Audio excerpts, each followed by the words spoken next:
I worked here around 8 years, I believe. I'm not completely sure.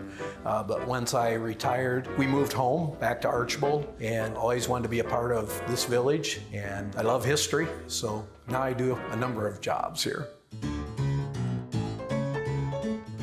We're here in the barbershop here at Sauder Museum, and this is what a barbershop was like 100 years ago in the 1920s. It's part of our downtown 1920 street. And this barbershop was originally located in a town nearby called Continental, Ohio.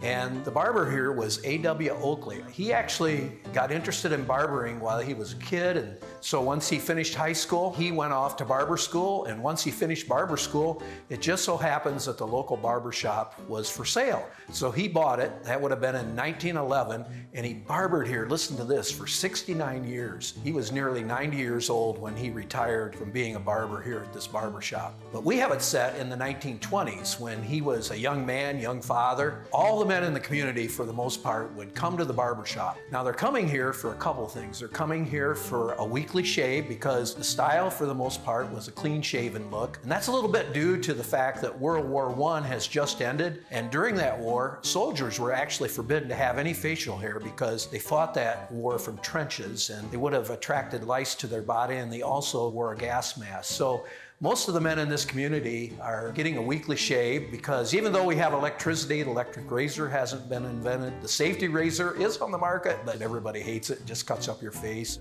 So a shave would cost you 10 cents in 1920, and if it was that time of the month for your haircut, that would be another 15 cents.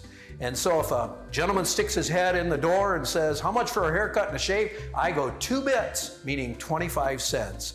And so they would come in for their shave, and he would get a lathering cup like this and lather them up with shaving cream, and then he would pull out the straight edge razor. And this would be sterilized because they know about germs in the 1920s.